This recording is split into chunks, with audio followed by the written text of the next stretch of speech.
Hello hi everyone అండి. మారుతి సాహిత్య channel ప్రేక్షకులకు స్వాగతం సుస్వాగతం అండి. అంతా బాగున్నారా అండి?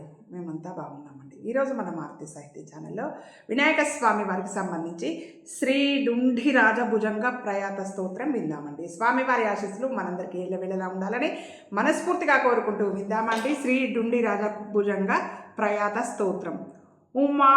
उमाङ्गोद्भवं दन्तिवक्त्रं गणेशं भुजाकङ्कणैः शोभिनं धूम्रकेतुं गले हारमुक्तावळीशोभितं तं नमो ज्ञानरूपं गणेशं नमस्ते।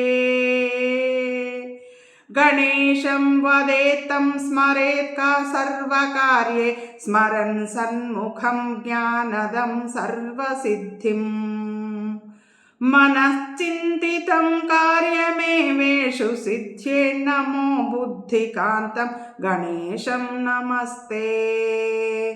महासुन्दरं वक्त्रचिह्नं विराटं चतुर्धाभुजं चैकदन्तैकवर्णम् इदं देवरूपं गणं सिद्धिनादं नमो बालचन्द्रं गणेशं नमस्ते।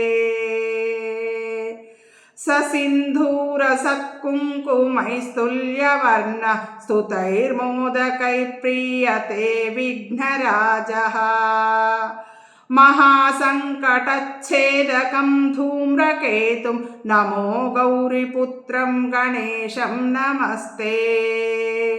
यदा पातकच्छेदकं विष्णुनाम तथा ध्यायतां शङ्करं पापनाशः यथा पूजिते षण्मुखे शोकनाशो नमो विघ्ननाशं गणेशं नमस्ते।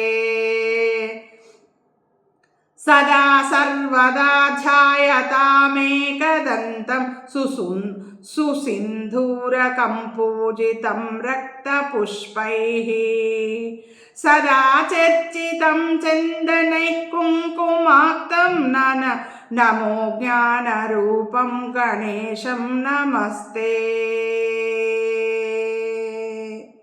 नमो गौरिका गर्भजातस्य तुभ्यं नमो ज्ञानरूपिण्नमः सिद्धिकान्तः नमो ध्येयपूज्याय हे बुद्धिनाद सुरास्त्वां भजन्ते गणेशं नमस्ते।